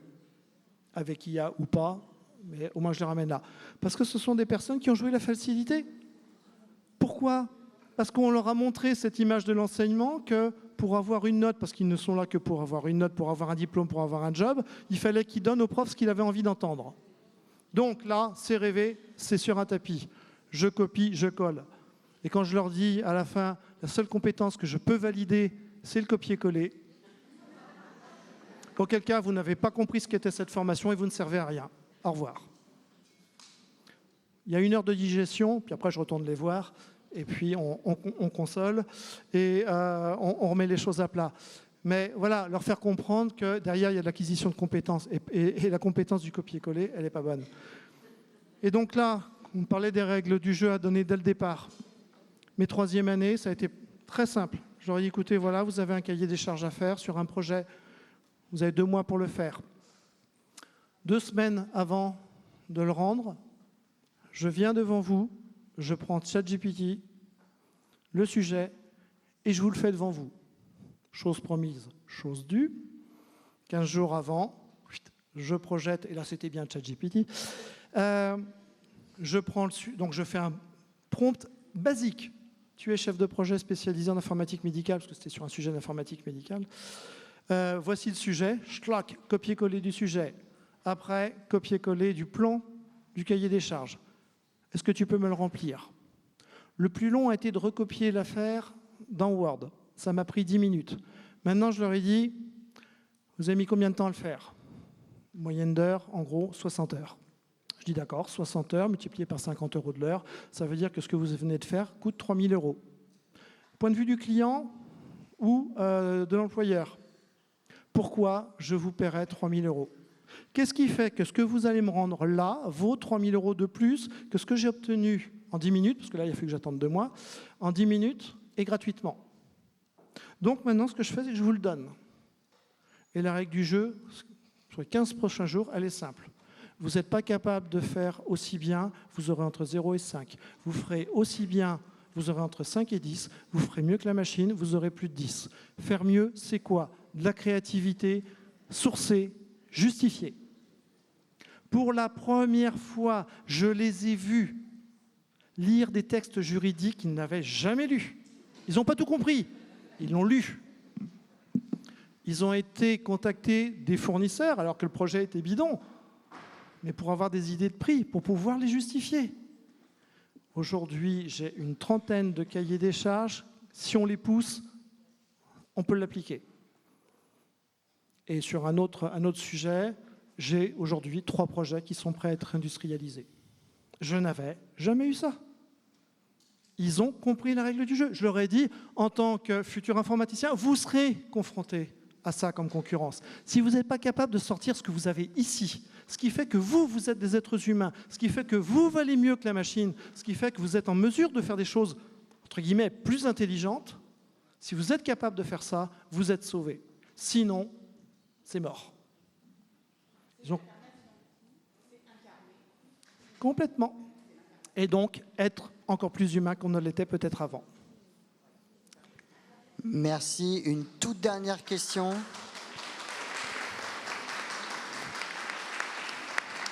Vous avez 30 secondes pour la question, 2 minutes pour la réponse, et pas plus parce qu'après il faudra partir. Voilà. Allez-y. Bonjour. Alors, l'utilisation de l'IA, c'est aussi le problème lié au droit d'auteur. Comment on va gérer ça, en fait? Alors, un problème lié, pardon? Au droit d'auteur. Ah, les droits d'auteur. 2 minutes? 2 minutes. Oh, terrible, ça. Alors, bon, les droits d'auteur. Déjà, aujourd'hui, dans le droit français un peu européen, les choses sont en pleine discussion. Comme d'habitude, on va s'inspirer de ce qui se fait plutôt outre-Atlantique. Et outre-Atlantique, ce qui est en train de se dire, c'est que on ne peut mettre un droit d'auteur que sur une œuvre de l'esprit. Ce qui est généré par de l'IA n'est pas une œuvre de l'esprit. Donc, ce qui est généré par une IA tombe dans le droit commun. Par contre, qu'est-ce qui appartient, j'y viens, qu'est-ce qui appartient, sur lequel on peut mettre un droit d'auteur? C'est le prompt. Ça, c'est la véritable œuvre de l'esprit. Et je ne peux que vous encourager, et c'est la tendance que l'on est en train de prendre aussi, à ce que dans les corrections, quand quelqu'un utilise ChatGPT, vous lui ou autre, vous lui demandez également le lien vers ses prompts, vers sa conversation. C'est son œuvre de l'esprit. C'est ce qui va permettre aussi de détecter potentiellement d'autres compétences, ses argumentations, ses contre-argumentations. Et là, on a pour le coup une correction beaucoup plus large. Et je suppose que vous voulez parler des droits d'auteur, des choses sur lesquelles ces outils apprennent. 30 secondes. Ah ben non, ben ça ne va pas le faire. Bon, je vais essayer de le faire très rapide. Ah, c'est pas facile. Hein. Et puis là, je vois que le compteur qui tourne, c'est encore pire. J'enseigne aussi à l'école de design.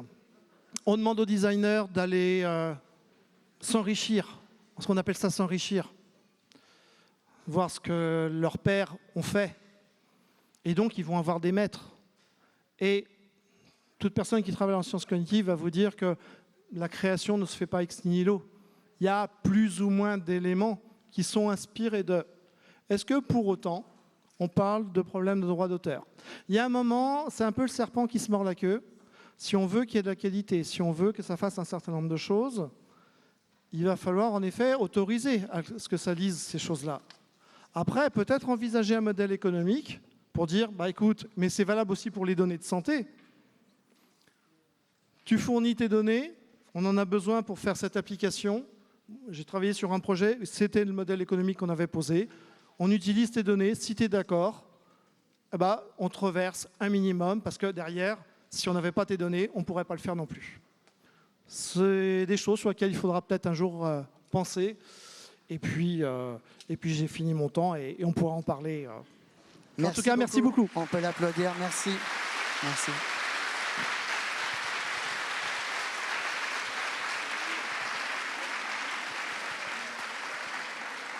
Je vais avoir besoin de votre attention pendant encore quelques minutes. On va écouter, voilà, on va avoir Franck Giuliani qui va venir nous parler. C'est ça. Ouais.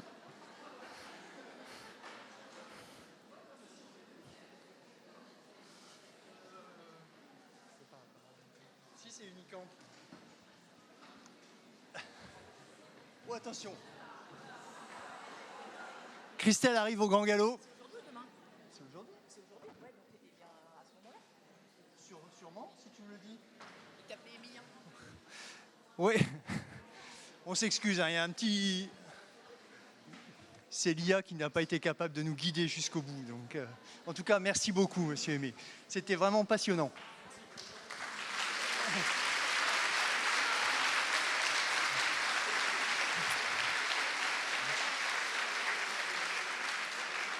Et je suis certain qu'on aura l'occasion de nouveau de vous solliciter. Avec plaisir. Mais on sait très bien aussi qu'au CNAM, vous l'avez souligné, il y a de la ressource. Donc, on ne manquera pas de revenir vers vous. L'idée, peut-être aussi, est de prendre encore quelques minutes avant que nous allions vers la mairie. vers l'hôtel de ville, pour un moment de convivialité, puisqu'on l'a bien dit, la convivialité fait aussi partie de nos valeurs. L'idée était de partager avec vous un premier moment qui nous semble un moment fort, qui est celui, quelque part, du projet Digital FCU, dont on vous a déjà beaucoup parlé depuis quelques mois maintenant, et qui trouve un premier temps fort, et on a voulu le réserver. C'est surtout Émilien qui a poussé à dire, et je vais l'inviter à venir me rejoindre, à se dire qu'il était important que vous ayez la primeur de l'information, puisque le projet Digital FCU arrive à un moment où les premières briques, les premières micro-certifications vont pouvoir entrer en phase de commercialisation. Donc le projet avance bon train, les équipes sont mobilisées. Je tiens vraiment à remercier ici Émilien et les équipes de Fun pour tout le travail qui est accompli, parce qu'ils font franchement un job à l'accompagnement des établissements qui est top. Donc je vous demande vraiment une salve d'applaudissements pour eux.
Et juste avant que de céder la parole à Émilien pour qu'il nous dise quand même quelques mots, nous avons finalement 2 établissements qui ont pris un peu le leadership dans la production de ces premières 8 briques micro-certification. Ce sont les universités de Caen et de Lille.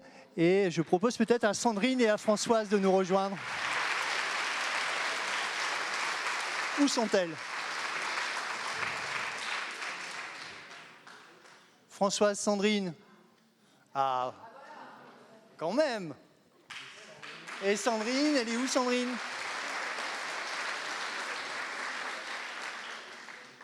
Que nos 2 établissements premiers producteurs soient représentés. Émilien, un petit mot sur Unicamp. Est-ce qu'il nous faut l'explication ? Merci Franck. Allons. Alors c'est vrai qu'on en parle depuis un certain temps. Digital FCU a donné naissance à une marque qui est une marque commune aux 19 universités. Digital FCU, c'est 23 partenaires, un projet qui a été initié par la FCU. Ce sont 19 universités qui produisent ensemble 10 000 heures de formation dans le domaine de la formation des formateurs. Et on produit tout ça en micro-certification, des formations courtes de 7 à 30 heures. Sur ces 10 000 heures de formation à produire, on en a 1600 heures en cours de production. Et là, ce sont les 120 premières heures, donc les 8 premières formations qui sont en ligne aujourd'hui. Et on a calé le lancement des premières formations avec l'ouverture du 49e colloque. C'était un moment important pour nous. Donc elles sont aujourd'hui en ligne, vous pouvez aller les voir sur la plateforme. Et puis il y en a beaucoup à venir.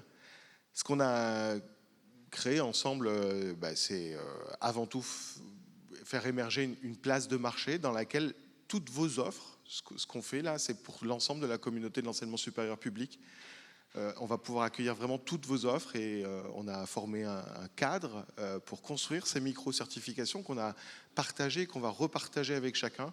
Et donc on essaye de créer ces conditions pour donner toute la force aux formations qu'on peut produire dans l'enseignement supérieur et essayer de les commercialiser au mieux, donc offrir des débouchés à ce que produisent toutes les équipes. Donc un énorme merci à Caen et à Lille qui sont les premiers à se lancer dans l'aventure, et puis aussi aux établissements qui sont partis.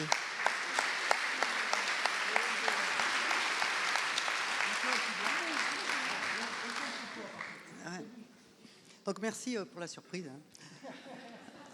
Alors, pour l'Université de Caen, c'était très important de participer. Alors, j'y suis pas pour grand-chose, hein. Je suis accompagnée par le VP au numérique et le centre multimédia de l'Université de Caen. Mais politiquement, ça nous semblait très important d'être très impliqués dans ce projet qui, pour moi, représente l'avenir de la formation continue, du cours, modulable, et pour répondre à notre problématique de ressources humaines, de la conception nationale. 60 000 à peu près organismes de formation en France et on est des petits poussés de la formation continue. Et je pense que ce type de projet, c'est vraiment ce qui peut nous permettre d'avoir une visibilité nationale et de devenir un acteur majeur, qui ne reste plus qu'un très grand organisme de formation continue, les universités. Je vais un peu prétentieux, hein.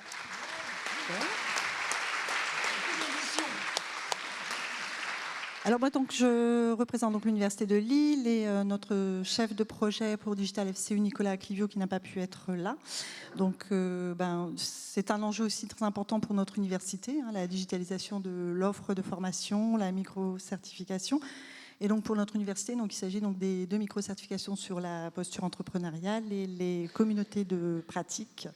Voilà, donc j'en dirai pas plus parce qu'en plus, voilà, donc je suis un peu la représentante de l'équipe d'ingénieurs pédagogiques qui a œuvré sur ces premières micro-certifications. Christelle ?